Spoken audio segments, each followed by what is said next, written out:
और आप सभी का स्वागत है हमारी एक्सक्लूसिव 50 हॉर्मोन्स की वीडियो सीरीज के एपिसोड 2 में। पिछले एपिसोड में हमने देखा था कि कैसे थायराइड हार्मोन हमारे शरीर के मास्टर मेटाबॉलिक इंजन का काम करता है। और आपने एपिसोड 1 मिस किया है तो उसे ज़रूर देखिएगा। आज हम बात करेंगे एक ऐसे हार्मोन के बारे में जो आपके शरीर के अंदर एक सिंगल सेल को कंट्रोल करता है। एक ऐसा हार्मोन जो डिसाइड करता है कि आप दिन भर एनर्जेटिक रहेंगे या थके हुए रहेंगे, और आपका शरीर फिट रहेगा या जिद्दी चर्बी जमा करेगा, और आपका ब्रेन शार्प चलेगा या ब्रेन फॉग में डूबा रहेगा। हम बात कर रहे हैं इंसुलिन की, द मास्टर स्टोरेज हार्मोन। लेकिन शुरू करने से पहले मैं आपसे कुछ बेहद आम सवाल पूछना चाहती हूँ जो शायद आप हर रोज अपने आप से पूछते हैं। द बेली फैट बजर जिसको मैं बोलती हूँ, तो क्या आपके साथ पिछले कुछ महीनों या सालों में ऐसा हो रहा है कि आप स्टिक डाइट फॉलो कर रहे हैं, कैलोरीज काउंट कर रहे हैं, मीठा बिल्कुल बंद कर चुके हैं, हर रोज सुबह 10,000 एटलीस्ट स्टेप्स चलते हैं, आपका चेहरा पतला हो गया है, हाथ पैर पतले पड़ गए हैं, लेकिन पेट के नीचे का घेरा 1 इंच भी कम नहीं हो रहा? क्या लंच या डिनर करने के ठीक 30 to 45 मिनट बाद आपको अचानक ऐसी बेहोश करने वाली नींद जैसी फील होती है, जैसे कि मानो बॉडी की सारी बैटरी ही ड्रेन हो चुकी है? क्या रात को खाना खाने के बाद या शाम के 4 बजे आपके मन में अचानक ऐसी इंटेंस क्रेविंग उठती है कि कुछ तो मीठा चाहिए, चाहे छोटा सा गुड़ का टुकड़ा या बिस्किट ही क्यों ना हो, या चॉकलेट का छोटा सा पीस ही क्यों ना हो? क्या आपकी गर्दन के पीछे, अंडा में या फिर थाइस के जॉइंट्स पर स्किन अचानक डार्क, थिक या फिर वेलवेटी होने लगती है? छोटे छोटे से स्किन टैग्स निकलने लगते हैं, और जब आप ये सारी तकलीफें लेकर क्लिनिक जाते हैं, 3,000 के एटलीस्ट आप ब्लड टेस्ट करवाते हैं, और डॉक्टर्स आपकी रिपोर्ट को देखकर मुस्कुराते हुए कहते हैं कि आपका फास्टिंग ब्लड शुगर 92 है, HbA1c 5.4% है, आप बिल्कुल नॉन डायबिटिक हो, आपको कोई भी बीमारी नहीं है, बस स्ट्रेस कम कीजिए। पर आपके अंदर का इंट्यूशन जानता है कि शरीर में कुछ ना कुछ डीप गड़बड़ चल रही है। सच्चाई ये है कि स्टैंडर्ड ब्लड टेस्ट में डायबिटीज तब तक दिखती है जब हमारी बीमारी का आखिरी स्टेज आ चुका होता है, लेकिन उससे 10 से 15 साल पहले आपका शरीर एक ऐसी साइलेंट स्टेट में चला जाता है जिसे मॉडर्न साइंस कहती है इंसुलिन रेजिस्टेंस। आने वाले कुछ मिनट्स में हम इंसुलिन के हर राज को डीपली डिकोड करेंगे। सेलुलर लेवल पर ये कैसे काम करता है, इंसुलिन रेजिस्टेंस बनती कैसे है, मेल और फीमेल बॉडीज में इसकी तबाही मचाने वाले अलग अलग क्या लक्षण हैं, और कौन से ऐसे टेस्ट हैं जो आपको सच बताएंगे। और हमारा मणिपुर चक्र यानी हमारा नाभि चक्र जिसे हम सोलर प्लेक्सस कहते हैं, हमारे पेनक्रियाज और पाचन अग्नि को रूल करता है। ये सारी बातें हम सीखेंगे, बस वीडियो के एंड तक बने रहिएगा। चलिए सबसे पहले बहुत ही सिंपल साइंस से समझते हैं कि इंसुलिन फिजिकल बॉडी में आखिर करता क्या है। आपके पेट के ठीक पीछे एक ऑर्गन होता है जिसे हम कहते हैं पेनक्रियाज, अग्नाशय। पेनक्रियाज के अंदर सोशल माइक्रोस्कोपिक सेल्स होती हैं जिनकी डिस्कवरी पॉल लैंग एरहंस ने की थी, इसलिए उन्हें कहते हैं आइसलेट्स ऑफ लैंगरहंस। इनके अंदर होती है बीटा सेल्स जो आप खाते हो, चाहे वो ग्लूटन की रोटी हो, चावल हो, फ्रूट हो, दाल हो या मिठाई हो। आपका पाचन तंत्र यानी आपका डाइजेस्टिव सिस्टम उस खाने को तोड़कर सबसे बेसिक एनर्जी पार्टिकल्स बनाता है, ग्लूकोज। ये ग्लूकोज आपकी खून की नलियों यानी कि ब्लड स्ट्रीम में सर्कुलेट होना शुरू होता है।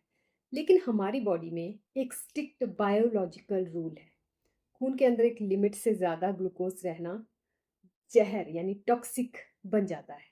अगर ब्लड में ग्लूकोज ज़्यादा देर तक रहेगा तो वो ब्लड वेसल्स को डैमेज करेगा, आंखों की रोशनी छीन सकता है और किडनी फेल कर सकता है। इसलिए अगर ग्लूकोज को खून से निकालकर शरीर के ट्रिलियंस ऑफ सेल्स जैसे मसल्स सेल्स, ब्रेन सेल्स और लीवर सेल्स के अंदर भेजना बेहद ज़रूरी होता है, ताकि सेल्स उसे जलाकर एनर्जी बना सके। लेकिन प्रॉब्लम ये नहीं है, हर एक सेल के दरवाजे बाहर से लॉक रहते हैं। इस दरवाजे पर लगे लॉक की अकेली चाबी का नाम है इंसुलिन। चलो इसको और सिंपल लैंग्वेज में समझते हैं। आपने खाना खाया, ब्लड में ग्लूकोज बढ़ा, पैनक्रियाज के बीटा सेल्स ने सेंस किया, इंसुलिन हार्मोन रिलीज किया। इंसुलिन खून के जरिए दौड़कर सेल्स के सरफेस पर लगे रिसेप्टर के पास गया। इंसुलिन ने चाबी की तरह लॉक को खोला, दरवाजा खुला, ग्लूकोज सेल के अंदर चला गया, सेल को एनर्जी मिल गई और ब्लड शुगर वापस परफेक्टली नॉर्मल हो गया। लेकिन सिस्टम टूटता कैसे? अब एक प्रैक्टिकल एग्जांपल सोचिए। इमेजिन करिए आपका एक छोटा सा कमरा है जो पहले से ही डब्बों, कचरे, सामान से छत तक भरा हुआ है। अंदर पैर रखने की भी जगह नहीं है। अब बाहर से कोरियर वाला हर 2 घंटे बाद 10 नए पार्सल लेकर आता है और लगातार आपके दरवाजे की बेल बजा रहा है। आप क्या करेंगे? आप अंदर से दरवाजा बंद कर लेंगे, कुंडी लगा लेंगे और कहेंगे बाहर जाओ, अंदर बिल्कुल भी जगह नहीं है। ठीक यही आपके सेल्स करते हैं जब हम हर 2 घंटे में कुछ न कुछ मंच करते रहते हैं। जैसे सुबह चाय बिस्किट, 11 बजे नमकीन, लंच 4 बजे समोसे या रस्क, डिनर उसके बाद रात को ड्राई फ्रूट्स या milk, high refined carbohydrates, packaged foods और inflammatory refined oils, refined seed oils लगातार खाते हैं और फिजिकल मूवमेंट बिल्कुल भी नहीं है। दिन भर चेयर पर पड़े रहते हैं, काउच पर पड़े रहते हैं। तो हमारे मसल्स और लीवर सेल्स ओवर न्यूट्रिशन से ओवर पैक हो जाते हैं। सेल्स के अंदर का माइटोकॉन्ड्रिया चीखने लगता है अपने आप को बचाने के लिए। सेल अपने दरवाजे के लॉक को डिस्टॉर्ट कर लेती है, यानी इंसुलिन चाबी लगाता है पर दरवाजा नहीं खुल पाता। अब देखिए ट्विस्ट। पेनक्रियास क्या देखता है कि ब्लड में अभी तक ग्लूकोज तैर रहा है। पेनक्रियास सोचता है शायद मेरी चाबी में दम ही नहीं रहा, तो वो एक चाबी की जगह 10 चाबियां, फिर 50 चाबियां बनाना शुरू कर देता है। कमाल की बात यह है आपका ब्लड शुगर टेस्ट नॉर्मल आता है, क्योंकि अब बेचारा पैनक्रियास 5 गुना ज़्यादा मेहनत करके शुगर को ज़बरदस्ती घसीट कर सेल्स के अंदर धकेल रहा होता है। लेकिन ब्लड के अंदर इंसुलिन का लेवल सीलिंग क्रॉस कर चुका होता है, जिसे हम कहते हैं हाइपर इंसुलिनेमिया। अब आते हैं उस राज पर जो हर वेट लॉस सीकर और फिटनेस एंथुजियास्ट को समझना बेहद ज़रूरी है। हमारी ह्यूमन फिजियोलॉजी एक पत्थर की लकीर जैसा नियम है। Insulin is a purely one way anabolic storage form. आपके शरीर में 2 बायोकेमिकल इंजन्स होते हैं। साइंस ये कहती है कि HSL एंजाइम इंसुलिन से बेहद डरता है। अगर आपके ब्लड में इंसुलिन का लेवल थोड़ा सा भी हाई हो तो HSL 100% स्विच ऑफ हो जाता है। इसका सीधा मतलब क्या है? जब तक आपकी ब्लड में इंसुलिन हाई बना रहेगा, आप दिन में 2 घंटे ट्रेडमिल पर दौड़ लीजिए, 500 क्रंचेस लगा लीजिए, जिम में पसीना बहा लीजिए, आपके शरीर का जो स्टोर्ड बॉडी फैट है वो उसको हाथ भी नहीं लगा सकता।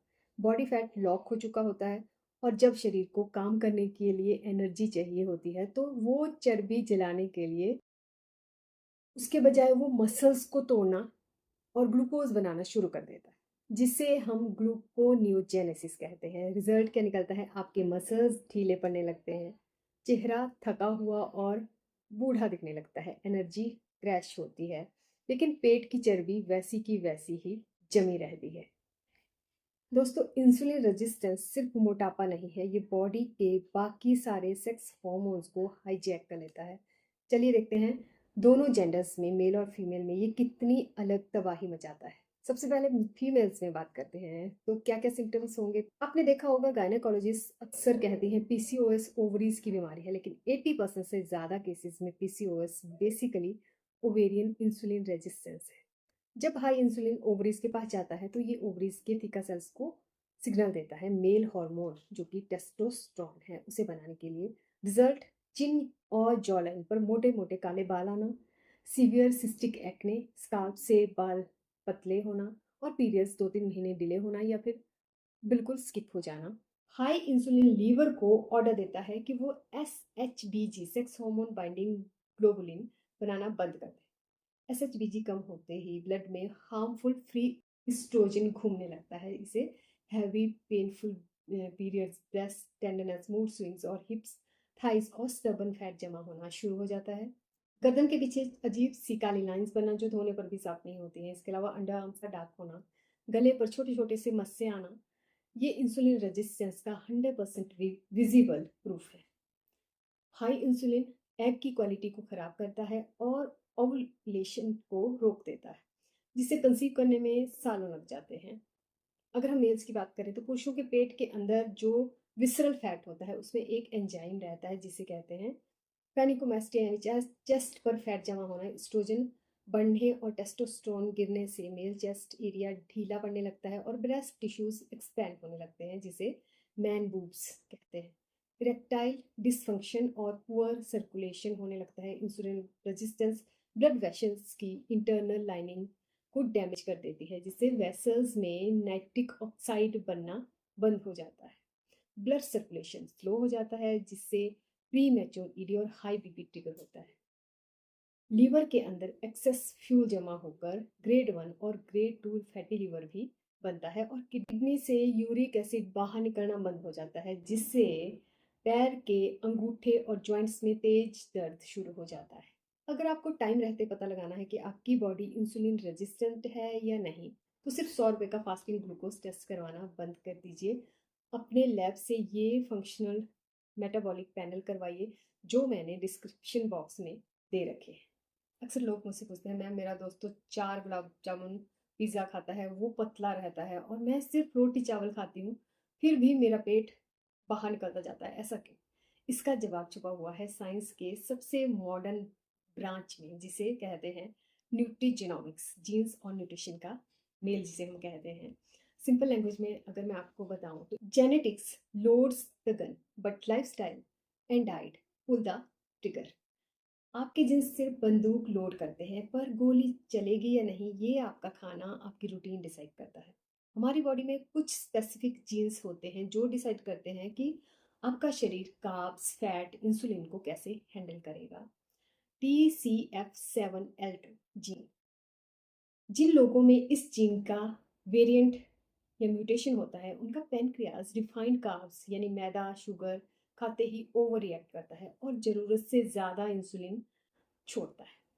PPARG gene, the fat storage switch जिसे कहते हैं, ये जीन डिसाइड करता है कि एक्स्ट्रा कैलोरी मसल में बर्न होगी या सीधे बैली पर फैट बनकर स्टोर हो जाएगी। जब हम गलत रिफाइंड ऑयल्स खाते हैं ना, तो ये जीन फैट स्टोरेज स्विच को ऑन कर देता है।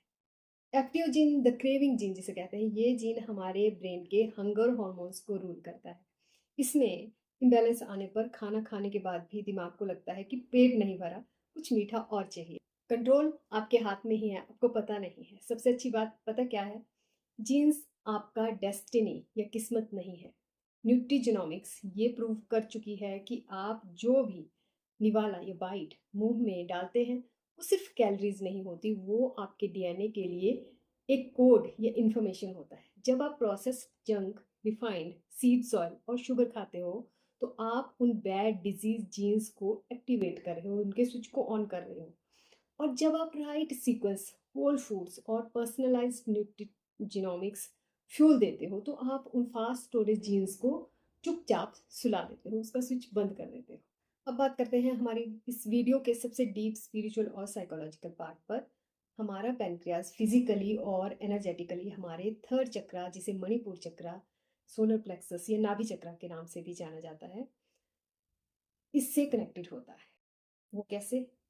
मणिपुर चक्र का फिजिकल काम है खाने को एसिमिलेट और डाइजेस्ट करना, और एनर्जेटिक काम है लाइफ के एक्सपीरियंसेस, इमोशंस और रिलेशनशिप्स को डाइजेस्ट करना। जब आप लाइफ में 3 साइकोलॉजिकल पैटर्न्स में फंसे होते हैं, जब आपको लगता है कि आपकी लाइफ आपके हाथ से निकल रही है, या आप इनसिक्योरिटी की वजह से हर छोटी चीज़ को कंट्रोल और माइक्रो मैनेज करने की कोशिश करने लगते हैं, या फिर लैक ऑफ स्वीटनेस, जब लाइफ में सच्चा प्यार, रिलैक्सेशन, सुकून और अपनापन खत्म हो जाता है, तो सबकॉन्शियस माइंड उस इमोशनल वॉइड को भरने के लिए फिजिकल स्वीटनेस यानी शुगर की क्रेविंग्स ट्रिगर करता है। जब आप अंदर ही अंदर घुटते हैं, गुस्से को पहचान नहीं पाते, तो नाभि की अग्नि बुझने लगती है। जब मणिपुर चक्र की अग्नि बुझने लगती है, तो फिजिकल पैनक्रियाज की सेलुलर सिग्नलिंग क्रैश हो जाती है। इसलिए याद रखिए, आप कितना भी कीटो या लो कार्ब डाइट कर लें, जब तक आप अपने अंदर की सेल्फ वर्थ बाउंड्री सेटिंग और लाइफ की इमोशनल स्वीटनेस को वापस नहीं लाएंगे, तब तक आपकी मेटाबॉलिक फायर फुली बैलेंस नहीं हो सकती है। तो इंसुलिन रेजिस्टेंस को हमेशा के लिए रिवर्स कैसे करें, ये रहे आपके 5 non negotiable steps. The golden food sequencing. खाना क्या खा रहे हैं उससे ज़्यादा ज़रूरी है किस ऑर्डर में खा रहे हैं। पहले प्लेट का सारा फाइबर सैलेड खाएं, खीरा, ककड़ी, गाजर, ग्रीन्स, ये इंटेस्टाइन में एक विस्कस मैश बनाता है। दूसरे नंबर पर प्रोटीन और हेल्दी फैट्स खाएं, इसमें दाल, पनीर, दही, एग्स, घी को आप ऐड कर सकते हैं। और सबसे आखिरी में कार्बोहाइड्रेट्स खाएं, लाइक रोटी, चावल। इस सिंपल ट्रिक से मील के बाद होने वाला ग्लूकोज स्पाइक 50 से 70% तक ड्रॉप हो जाता है। Second is eliminate grazing. बार बार खाना बंद कर दीजिए, हर 2 घंटे में मंचिंग बंद कर दीजिए। सिर्फ दिन में 2 या 3 प्रॉपर पेट भर के मील लीजिए, बीच में 4 to 5 आवर्स का गैप डाल सकते हैं। और ये 4 to 5 आवर्स की पैनक्रियाज को ज़ीरो इंसुलिन रेजिस्टेंस विंडो दीजिए, ताकि बॉडी फैट बर्निंग स्विच जो SL हमने बात करी थी उसको ऑन कर सके। लंच और डिनर के ठीक 30 मिनट्स के बाद 15 मिनट की वॉक करना ज़रूरी है। इससे आपकी पिंडलियों के सोलियस मसल्स बिना इंसुलिन के डायरेक्ट खून से ग्लूकोज को स्पंज की तरह सोख लेते हैं। Next is Manipur chakra yoga and sound healing. इसके लिए आपको धनुरासन, जिसे बो पोज कहा जाता है, अर्धमत्स्येंद्रासन, स्पाइनल ट्विस्ट, और नवासन, जिसे बोट पोज भी कहा जाता है, रोज करना ज़रूरी है ताकि पैनक्रियाज पर डायरेक्ट जेंटल मसाज हो सके। कपालभाति और भस्त्रिका प्राणायाम आपकी पाचन अग्नि को इग्नाइट करते हैं। नाभि पर हाथ रखें और सीधे राम मंत्रा का 108 बार उच्चारण करें। इससे आपका मणिपुर चक्र बैलेंस होता है। तो अपने शरीर को ये बोलना बंद कर दीजिए कि वो खराब है। वो बस पिछले कई सालों से लगातार फ्यूल बॉम्बार्डमेंट से थक चुका है। उसको थोड़ा सा आराम दीजिए, सही सीक्वेंसिंग दीजिए और वो खुद को हील करना शुरू कर देगा। तो मुझे कमेंट सेक्शन में ज़रूर बताइए कि आपको भी खाना खाने के बाद सीवियर नींद या स्वीट क्रेविंग्स आती हैं। क्या आपने कभी अपना फास्टिंग इंसुलिन टेस्ट करवाया है? मैं आपके हर एक कमेंट को पर्सनली रीड करूँगी। हमारी 50 हॉर्मोन्स की ये वीडियो सीरीज़ के एपिसोड 3 में हम कवर करेंगे वो हार्मोन जो आपके स्ट्रेस, एंजाइटी, बेली फैट और नींद का मास्टर रेगुलेटर है, जिसका नाम है कॉर्टिसोल। सीरीज का अगला डीप डाइव एपिसोड मिस ना हो, इसलिए चैनल को सब्सक्राइब करें, बेल आइकन जरूर दबाएं। अपने शरीर की सुनिए, अलाइन रहिए और स्वस्थ रहिए। मिलते हैं एपिसोड 3 में। Till then, bye bye, take care.